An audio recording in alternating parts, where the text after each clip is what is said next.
Hey everyone and welcome back. I'm truly hyped for this new expansion, and TG The Brothers War is bringing back Prophetic Prism to the Pauper format. Well, not exactly Prophetic Prism, but I think that Energy Refractor it may be able to make Flickertron playable again. So let's first read all this card do. So basically it's pretty crisp, but instead of tapping only one mana, you are required to tap 2 mana. And that's a lot more, but the other part of the card is the same as Prophetic Prism. Well, when you are playing Tron, you know, at least Flickertron, which is the control deck based on looping flicker effects to get advantage and to lock your opponent from the game, basically. Yeah, sometimes the combat step and sometimes the the resources. It's a battle of resources, if you can consider it. Well, some in Flickertron, you just want to have enough colored mana to be able to do more stuff compared to your opponent, because you are already ramping with your Urza lands and tapping one extra mana to generate one colorless mana often is not too much. And from my point of view, and from my opinion, and the opinion of other people, like an example, Eisen01, which was the uh, basically the person that banned Prophetic Prism to make Flickertron less powerful. Energy Refractor is not too pricey. I mean, you usually already have enough mana to play Moondrifters, Remodeling Pools, etc. And another little particular that I didn't really notice at first on Energy Refractor. You aren't required to tap Energy Refractor to fix the mana. So, if, for example, you want to play both Mooldrifter and Hydroblast or Pyroblast in the same turn, you can tap 7 mana to cast both of those spells without having any other artifact or any other mana fixing on the battlefield. And it's important because by having only one copy of Energy Refractor on the battlefield, you are then able to fix whatever amount of mana you are required. And that's pretty relevant because in certain games you really weren't able to play much because you weren't able to find the second colored mana source. And with Energy Refractor, you don't really need extra mana sources besides first one. At least for any Urza's Mine or Urza's Power Plant usual, you just add one extra colored mana. And that's really good for Tron. I mean, uh, I don't really I I don't really understand how over now Flickertron is able to have it so much colored mana with only one artifact. Well, I just want uh, to bring back my old Flickertron list and adapt to the current meta. And probably Flickertron is not even too much good for the current metagame. Especially on Magical Line, where decks like Cool Data Bird or Cool Data Burn and Dimir, Angular Terror, and also Gruul Ponza are very widespread. So you can fix your matchup against Burn, Anger, Terror, and even Punza, but it's difficult to have enough answers to all of those matchups. And both Punza and Burn are running stuff like Molten Rain and Thermokarst, and Burn is much better compared to the Burn that was played when Prophetic Prism was still legal, so the matchup against Burn worsened a lot, even though you can still play in form of Energy Refractor. Well, I just can't wait to play the card, and will be great in Rome because will be pretty balanced compared to Prophetic Prism, and we will eventually able to do more silly stuff with Energy Refractor compared to the old Prophetic Prism. Of course, you can't do stuff like turn 1 map, turn 2 crack the map for the last Urza land, turn 3 Urza Storm, Prism or Drifter, because by doing that line, you are required to tap 6 mana to play Drifter, but regardless of that, you can just play mystical teachings in that turn and still get some profit from it. Your spells will then cost 1 extra mana, but that doesn't really matter because Tron was already a deck that tried to play a lot of spells with a good rate. In example, Aeroblast and Powerblast in the sideboard, or cards like Impulse to fetch your last Urza land, or some card advantage spell, or some answers. Of course, will be even more difficult for Tron to build its mana base compared to Prism, because before with Prism you were able to keep an end like 2 Urza lands, 1 Prophetic Prism, and 1 Impulse to try to get your Tron online, or just to find a third land, because when you have the third land you can evoke Muldrifter and then dig more and more stuff, trying to not try to find Oriole Lander basically. And I'm just very hyped by this card, and that's the reason why I'm talking so much about this artifact, and I'm talking about Energy Refractor even before all other cards. Okay, now we can start talking about the other Pauper, maybe playable cards in this set, and I think that they print them some pretty good cards, or maybe more or less playable card. An example, Deadly Response is not good, but is another answers for creatures in white, and I just hope that someday they will print a good white removal spell in white. Probably is not yet, and is the same effect that deals damage to the tapped creatures that they try to to print in every expansion at the common rarity, so it's nothing to be worried. I mean, from my point of view, something like Lay Down Arms will be white playable removal spells in Pauper.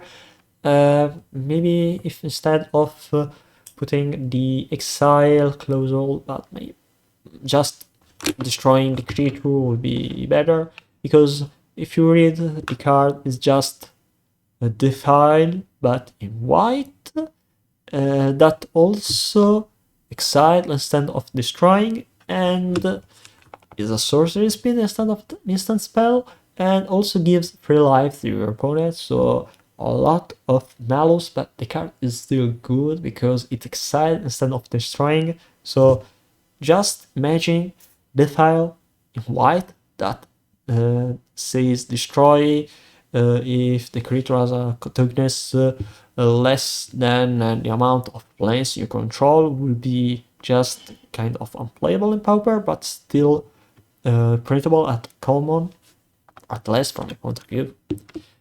And then we have Lawrence Escape, printed as common, and I think is the kind of Carmitra's Blessing, which was played plenty enough in Mono White Heroic, and Lawrence Escape, from my point of view, is even better because, yeah, it doesn't give +2/+2 to the creature, but the good part about Carmitra's Blessing is the indestructible and X-proof clausule, and it gives Scry 1 instead of +2/+2. But Carmichael's Blessing was kind of weak in a lot of spots because instead of always giving X-proof and indestructible to the creature, it gave it were able to counter a removal spell only if the creature was enchanted.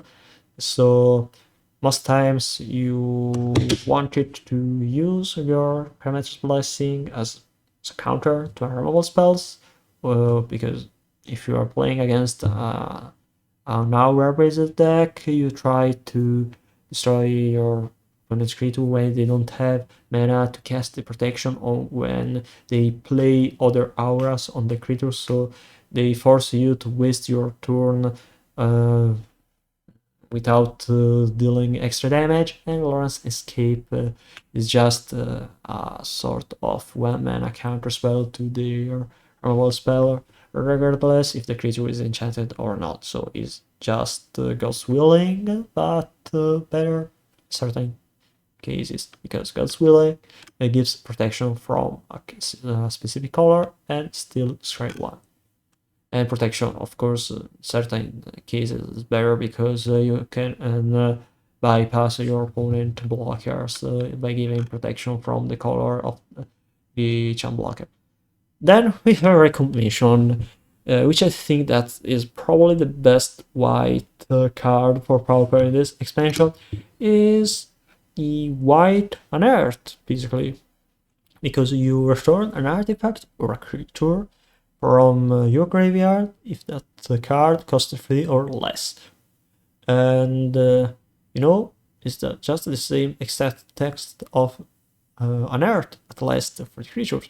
So the card costs 1 extra mana compared to unearthed. It doesn't cycle, but you can also reanimate an artifact. So you can reanimate Eco Wellspring, Burst Supplies, Experimental Synthesizer, so the card is still fit for strategies like Burst Metalcraft, and you can also play in White Winnie or whatever white-based mid-range style or value style deck, and you can also return more silly stuff like Ash Node Avatar, so you can maybe want to play it in decks like Altertron or the other decks that is willing to play both this white spell and Ashnot Altar. So I'm very happy with this new print, but I'm not sure if it is playable in other stuff. Maybe yes, maybe not. I'm not still sure. Then we have Warlord's Elite, and that's another card that I really like. Warlord's Elite may be able to let us play something like Selesnya or Abzan Metalcraft or Abzan Affinity. I mean, the additional cost of tapping 2 untapped artifacts or creatures doesn't seem really an additional cost when you are playing Blood Fountain, Echo Wellsprings, and Chromatic Stars.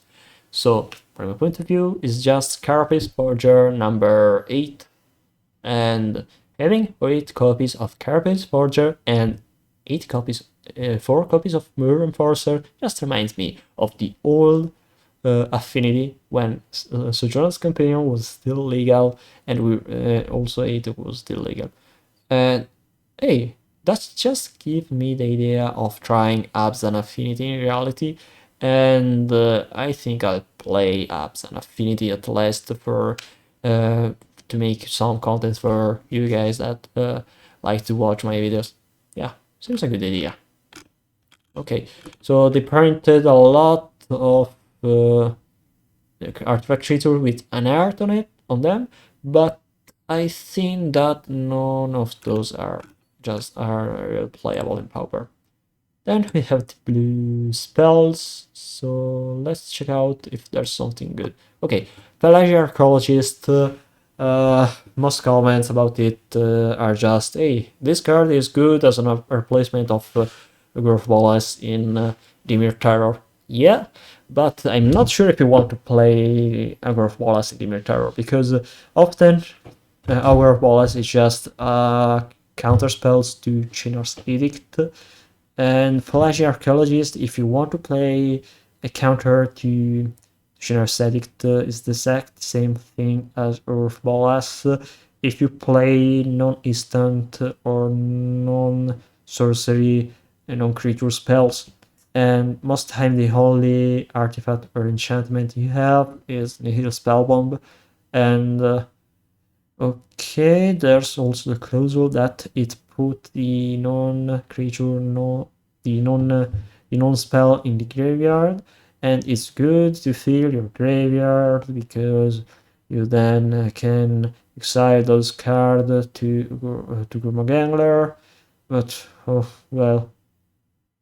Don't think that Pelagic Archaeologist is much good or more good compared to Wallace, because most times you just want to play more cantrips, more manipulation to try to dig for your creatures or for your mana, and the Archaeologist doesn't fetch you any creature or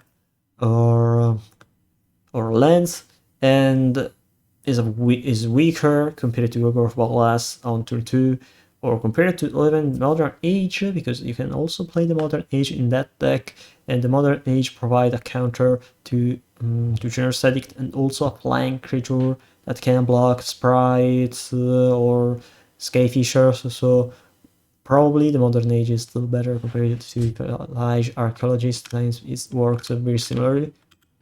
And then let's see if there's something else in the blue color. I think I like Bite's animation, but I'm not sure if the card is playable, because it costs 4 mana, and it animates basically only indestructible lands, but the creature is not doesn't have any flying or any other evasive ability. Okay, it replaces itself by drawing 1 card, but it costs 1 extra mana and it doesn't leave a creature on the battlefield. And I often found that Kenku Artificer, the creatures by itself, is good for affinity because it provides you a counter or Chinar's Edict, and also you can sacrifice the creature to munitions or bargain or deadly dispute, which is truly great because it just gives you extra resources. Another card that I really like is Scatter Ray. So basically, disdainful stroke, but for creatures or artifacts. I think the card is good because it gives you a lot of flexibility, but I'm not sure if could be good in the current Pauper, especially since we have Counterspell.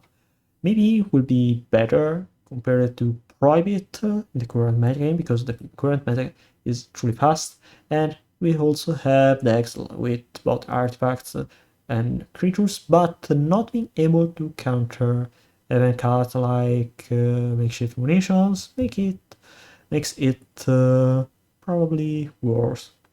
Well, it's still a sort of counterspell or sort of unsummon or essence scatter that can also counter Blood Fontaine and Ichor Wellspring, so the card is still great. And I'll probably try it in Flickertron over Prohibit, maybe will be better, I'm not sure. Wisdom Subjugation, subjugation. I'm not really sure how to pronounce subjugation. So basically another 1 mana blue removal spells, and it's still good because you can enchant both an artifact or a creature, and the enchanted permanent doesn't untap.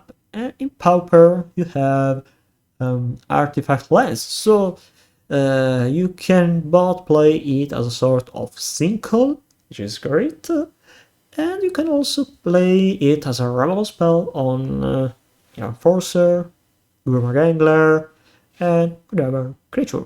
Late game can also be played by tapping 4 mana. If you do that, you can tap the enchanted permanent, because the permanent, if it's not untapped, it remains untapped if you tap only 1 blue mana. So I think it's fine as a card. Probably will be playable, but probably the blue removal spells for decks like One Blue First or More Blue Tempo is just a matter on how the metagame heals. So there are a lot of very aggressive decks that doesn't really with Green Ranger or something similar. Not tapping the creature doesn't really kill that creature. In black, we don't really have anything relevant, I guess. Oh no, there's Jixin Infiltrator, which is another copy of Mortician Beetle, basically. So we can play 8 copies of Mortician Beetle, regardless of which is the second color, or you can just play Mono Black Sacrifice, which is great.